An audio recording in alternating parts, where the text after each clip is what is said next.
Bonjour à tous, je suis Céline Baron, j'ai 49 ans, je suis sophrologue et psychopraticienne, coach en suppression des croyances limitantes. Je suis à mon compte depuis 1999. Je suis également auteur et je vous présente rapidement mes deux derniers livres puisque vous m'avez demandé. Donc, Voyage en self-love, adopter l'amour de soi pour s'accomplir au quotidien. C'est un guide de développement personnel et j'explique comment je travaille. Je donne des techniques pour développer l'amour de soi. C'est 430 pages et il est disponible à mon cabinet uniquement. Vous pouvez m'écrire, envoyer un petit message ou aller voir sur mon site web Là ou là-haut tu m'aimes, un livre sur les rêves de visitation des défunts et leur signification, comment ils peuvent nous aider quand ils arrivent, quand ils se produisent, à surmonter, à accepter le départ d'un être cher. Mon prochain livre aux éditions Chloé Délice s'appelle L'été Gigi et c'est une nouvelle sur la puissance de l'amour adolescent et son résiduel. Voilà, aujourd'hui je réponds à une question qui est pertinente. Je vais essayer de faire assez court. Et cette question, c'est quelle est la personne la plus toxique que tu aies rencontrée? Alors je me suis creusée parce qu'il y a toutes ces personnes toxiques et elles vous critiquent tellement et elles vous rabaissent tellement que bien entendu vous voyez leur toxicité. C'est clair, on n'a pas besoin d'avoir de paires de lunettes pour le voir. Elles sont toxiques, hein. Si on lit un peu, si on a la conscience un peu ouverte, on le voit. Mais justement, cette question m'a propulsée dans mon passé. Je me suis souvenue d'une personne et qui était peut-être la personne la plus toxique et la plus dangereuse que j'ai pu connaître. C'était dans le cadre de la vie personnelle. Cette personne, c'est la personne toxique qui opère sous le masque d'un saint, d'une sainte, d'une mère ou d'un père courage, d'un humanitaire idéal, d'un empathe extrême, de quelqu'un qui va donner son temps à une cause comme ça, une jolie cause humaine, et des fois qui va faire du bénévolat un petit peu partout, et qui sait construire un masque, ce masque de saint, de sainte, de père, de mère courage. Et en réalité, cette personne-là, eh bien, tout le bien qu'elle fait d'un côté ne sert qu'à construire une façade pour pouvoir cibler 3 ou 4 personnes et être tranquille, si vous entendez ce que je veux dire. Donc, c'est un modèle, c'est un père courage, une mère courage, c'est une humanitaire, quelqu'un qui donne tout ce qu'elle a. Voilà. Et cette image de modèle vous empêche de vous plaindre, de dire quoi que ce soit et de dénoncer la toxicité de cette personne auprès de vos proches, puisque personne ne vous croit. Tout le monde vous dira, mais attends, cette fille, c'est une fille super, tu sais pas, c'est une mère courage, ou ce père-là, mais il fait tout, c'est un père courage, tu te rends pas compte, il est extraordinaire. Ou cette personne-là, mais attends, elle passe ses week-ends à faire du bénévolat dans des associations d'aide sociale, etc. Et pourtant, 3, 4 personnes dans le collimateur. Alors, cette image de saint, de sainte, pour elle, pour lui, c'est la garantie de démontrer sa santé mentale et de vous faire passer, vous, pour un fou ou pour une folle. Elle a la volonté de vous isoler, mais avant tout la volonté, et c'est ça qui prédomine vraiment, la volonté de porter atteinte à votre bien-être mental. Il y en a qui vont essayer de vous faire perdre votre emploi, de vous faire divorcer, je ne sais. Euh, et là, c'est vraiment la volonté de porter atteinte à votre bien-être mental. C'est sa première volonté, son premier désir. C'est un travail de sape sur la durée dans votre dos pendant 10 ans, 15 ans, 20 ans, 30 ans. Euh, j'ai connu quelques personnes comme ça et je sais qu'il y en a que j'ai beau éliminer des réseaux, etc. J'ai toujours par oui dire je sais qu'ils savent, si vous avez déménagé, si vous avez changé d'emploi, ils savent tout, parce qu'ils vous guettent et qu'ils n'ont pas digéré quelque chose d'il y a 20 ans, 30 ans, et ils continuent. C'est un peu grave, c'est assez grave, parce que ça peut s'étaler dans le temps. Vous n'êtes jamais tranquille, même en déménageant. Ces gens-là savent, ils arrivent à savoir. Alors, c'est un travail de sape dans votre dos. On va essayer de dévaloriser directement et indirectement l'autre personne. Donc elle va venir vous faire dans la discrétion des réflexions qui vont vous rabaisser, mais elle va faire aussi cette personne dans la discrétion en louvoyant des petites réflexions auprès des autres qui vont également vous dévaloriser.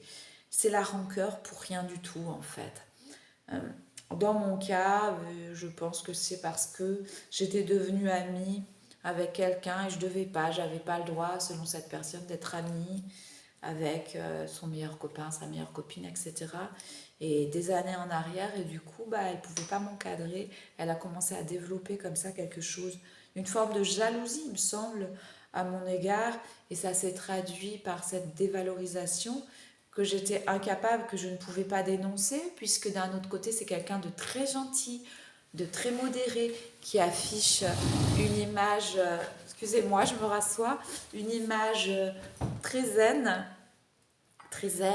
et une attitude très modérée avec tout le monde. Alors bon, ça va être compliqué quand la personne est très nerveuse, qu'elle est très caustique. Bon, les autres voient, mais là, quand c'est un saint ou une sainte, qu'est-ce que vous voulez faire? Donc un travail de dévalorisation directe et indirecte auprès de vous-même et auprès des autres.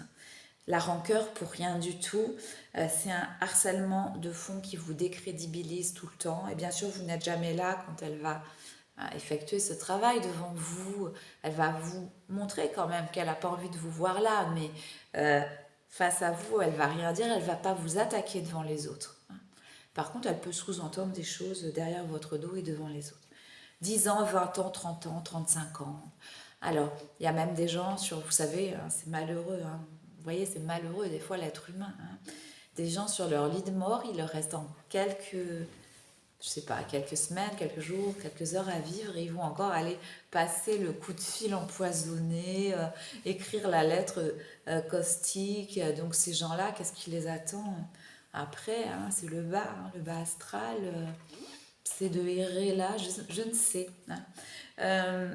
Donc ils ont une image de modèle auprès des autres et pourtant ils sont dans la haine avec quelques personnes. C'est comme ça. Ils ne peuvent pas pardonner. En fait, c'est une incapacité à pardonner. Pour la personne dont j'essaye de ne pas parler, mais que je prends pour exemple, c'est clair que c'est parce que j'ai dû sympathiser avec quelqu'un et quelqu'un qu'elle connaissait, ça lui a déplu. À un moment donné aussi, j'ai été quelqu'un de harcelé et puis qui est devenu ensuite populaire par la suite. Et voilà, moi, mon harcèlement m'a énormément appris quand j'étais jeune sur l'être humain, sur la mentalité humaine. J'ai compris que l'esprit de certains était une nébuleuse. Donc, si vous voulez, souvent la personne aussi qui est comme ça, qui est jalouse, qui est envieuse et toxique, et qui se construit cette façade de fille super gentille ou de gars super gentil, ça va être aussi pour pouvoir vous heurter, vous blesser parce que vous avez obtenu quelque chose qui, selon cette personne, que vous ne méritiez pas. Selon lui, selon elle, vous ne méritiez pas. Donc moi, cette personne, je sais pertinemment, et bon, je la côtoie, ça fait 35 ans que je ne l'ai pas vue, j'ai des nouvelles parce qu'on m'en donne, moi j'en demande pas, oh là là. Et je sais que, par exemple, elle estime que le parcours que j'ai eu, que la vie que j'ai peut-être à l'heure actuelle, peut-être, je sais pas, j'imagine, moi je la côtoie pas, je ne mérite pas qu'elle méritait plus, qu'elle était plus méritante. Ben oui, mais bon, ça, chacun a son image. Vous savez, c'est très facile d'envier quelqu'un parce qu'il a un parcours atypique, parce qu'il a un parcours original, qu'il a su lier les différents, c'est mon cas, lier les différents éléments de son parcours pour créer une cohérence. C'est pas évident. Quand on a fait autant de choses que j'ai pu faire, étudier l'histoire de l'art, étudier la communication, étudier la théologie, les religions, puis me mettre à partir ensuite dans la psychologie, dans le management, dans la négociation, rallier toutes ces connaissances, c'est pas évident non plus. Et il faut à un moment donné, il faut se faire violence pour savoir ce qu'on veut et savoir ce qu'on veut faire de tout ce qu'on a appris, de tout ce qu'on a glané à gauche à droite. Il y a des gens qui savent faire, il y en a qui savent pas faire. Moi, chez moi, c'est quelque chose qui est naturel. Et peut-être que cette fille-là enviait cette adaptabilité. En fait, je ne sais pas. En tout cas, 20 ans, 30 ans, 35 ans, ça devient de la pathologie, quoi, vous voyez. Donc, elle a pour elle cette image de sainte, et il y a un peu de bruit aujourd'hui, je suis désolée, cette image de saint, de sainte, et c'est pour elle un masque qui la protège en tout cas des autres et de leur opinion. La volonté de vous faire passer pour quelqu'un qui n'est pas précieux, peut-être de vous voler votre vie, de vous voler des amis des fois, de faire comme vous, d'aller vivre, je sais pas, dans le même immeuble, dans le même quartier, d'essayer de s'accaparer ce qu'elle aimerait bien être en fait, peut-être cette personne. Après, j'entends, il y a des situations dramatiques. C'est malheureux quand c'est quelqu'un qui est comme ça et puis qui vit une situation familiale dramatique. Bon, personnellement, cette personne, moi, je l'accable pas parce que je sais qu'elle a assez à être accablée dans sa propre vie, avec ce qui lui arrive. Mais ce que je n'arrive pas à comprendre, je le comprends d'un point de vue psychologique, mais humainement parlant, quand on vit un drame familial qu'on doit lutter, justement, combattre au quotidien, comment est-ce qu'on peut avoir le temps pour haïr encore des gens, vous voyez? Quand il n'y a que la survie de quelqu'un qu'on aime qui compte, comment est-ce qu'on peut encore trouver le temps d'aller haïr d'autres personnes? C'est surtout ça qui me choque vraiment en tant qu'humaine, humaine parlant. C'est-à-dire que moi j'imagine si j'ai quelqu'un que j'aime qui est très malade, qui demande du soutien, je vais pas aller haïr. J'ai pas envoyé, je donnerai mon temps pour la personne, j'essaierai de m'organiser comme je peux, mais pourquoi encore perdre du temps à haïr quelqu'un d'il y a 20 ans, 25 ans, 30 ans en arrière parce que, je sais pas, elle vous a fait un affront de parler à quelqu'un, elle n'avait pas le droit ou des choses comme ça. Donc vous voyez, c'est quand même un peu pathologique cette histoire-là. La volonté de vous faire donc passer pour quelqu'un des fois qui est instable alors que c'est la personne justement toxique qu'il est. Elle reste les oreilles ouvertes et les yeux ouverts en permanence. Si vous voulez, elle a toujours un œil quelque part, savoir ce que vous faites, pourquoi, comment. C'est un peu malheureux, quoi. Donc il y a ce critère de gravité, elle cherche à porter atteinte, pour résumer, à votre bien-être mental. Elle agit dans la discrétion, elle agit sous ce masque de sainte, de sainte. Elle effectue un travail de sape indirect dans votre dos. La rancœur pour rien du tout. Elle n'a pas de raison précise de vous harceler, mais elle a une petite raison qu'elle a sublimée, qui a pris de l'ampleur. Voilà. C'est un harcèlement de fond qui ne se voit pas, mais qui vous décrédibilise. Durer 10, 20, 30 ans. Elle a pourtant cette image de modèle, de mère courage. Elle va vous faire passer pour peut-être pour une folle, pour un fou. Elle va projeter ses propres instabilités sur vous. Elle a la volonté de se faire passer pour quelqu'un de extrêmement modéré parce que comme ça, elle aura toute la liberté de vous attaquer et vous ne pourrez rien dire. Alors que faire pour ces personnes toxiques qui opèrent sous le masque ou sous le visage d'un saint, d'une sainte? Comment faire? Eh bien, j'ai envie de dire qu'il faut vraiment les mettre de côté, ne pas y penser. Cependant, vous savez qu'il faut rester vigilant. Alors, c'est un peu contradictoire. Oublier quelqu'un totalement parce que vous vivez des bonnes choses dans votre vie et que vous n'avez pas besoin de repenser à ces gens-là toxiques. Oui, en même temps, rester dans la vigilance, ça veut dire fermer vos réseaux sociaux à cette personne, vous couper physiquement de cette personne, parfois faire le sacrifice de proches en commun. Si ce n'est pas des gens qui pour vous sont vraiment essentiels, vous pouvez peut-être faire le sacrifice. Moi, c'est ce que j'ai fait de mon côté. J'ai sacrifié, j'ai enlevé des gens que je connaissais depuis très longtemps de mes réseaux parce qu'ils étaient très amis avec cette personne et ils avaient une opinion quand ils en parlaient qui n'était pas du tout la réalité.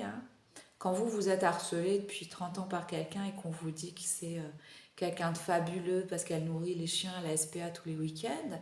Bah oui, mais ça n'empêche pas que moi, elle me harcèle, vous voyez, et que ça dure depuis 35 ans. Alors bien sûr, c'est pas grave, c'est pas un harcèlement, hein, c'est pas un film d'horreur non plus, c'est pas un harcèlement grave. Moi, j'ai suffisamment confiance en moi, je m'aime suffisamment et j'ai construit des choses suffisamment solides, que ce soit au niveau de ma famille, de ma personnalité, de mon travail, de ma carrière, de mes activités. Tout ça maintenant, depuis 1999, depuis la période où je me suis mise à mon compte, bon, c'est solide, c'est solidifié, c'est bon. Alors, je ne crains rien. C'est toujours désagréable de savoir que quelqu'un est à l'affût de la moindre nouvelle de vous.